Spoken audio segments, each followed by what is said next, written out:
आपण पाहत आहात जनलोक वार्ता। बातमी पहा विश्वासानं। सर्वांना क्रांतिकारी जय भीम।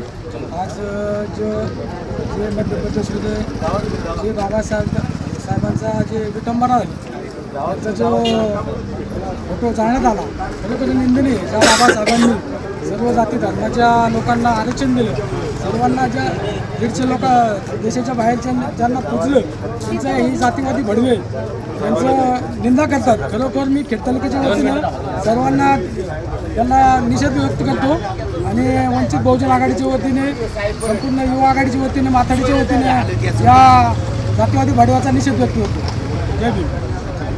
आपल्या जनलोक वार्ता याचप्रमाणे प्रभात असेल, तरी असेल, लोकमत असेल, सर्वच माध्यमांनी आज या आमच्या आंबेडकर चळवळीच्या मोर्चाची दखल घेतली, त्याबद्दल प्रश्न मी तुम्हाला सगळ्यांना धन्यवाद देतो।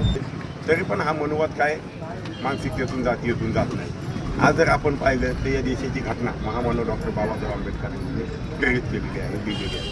त्या घटनेची जी रचना आहे मला त्या राष्ट्रपतीपासून नियोजन करायचं नियोजन असं होतं। अचानकमध्ये मी व्हॉट्सअपवरती फेसबुकवरती एक जातीवादी भडवा आणि मिश्रा नावाचा कचरा मिश्रा जो काही असेल त्याने बाबासाहेब तालुक्याच्या वतीने एक आंबेडकरी चळवळीचा बाली केला म्हणून आम्ही तिथं मोर्चा आयोजित केला। असं सर्व एकंदरीत अचानकमध्ये म्हणजे असं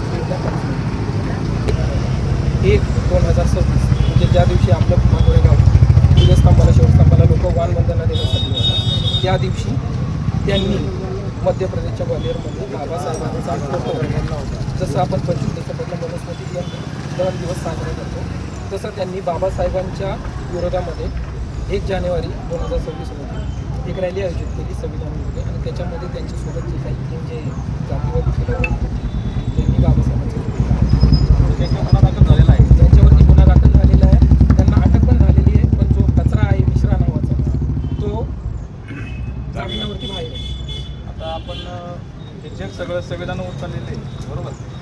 असे लोक का करतात? याच्या मागे फक्त आणि फक्त जातीय मानसिकता आणि जातीचं आणि धर्माचं राजकारण एवढंच, याच्या पलीकडे काहीच नाही। आपण पाहत आहात जनलोक वार्ता। बातमी पहा विश्वासानं।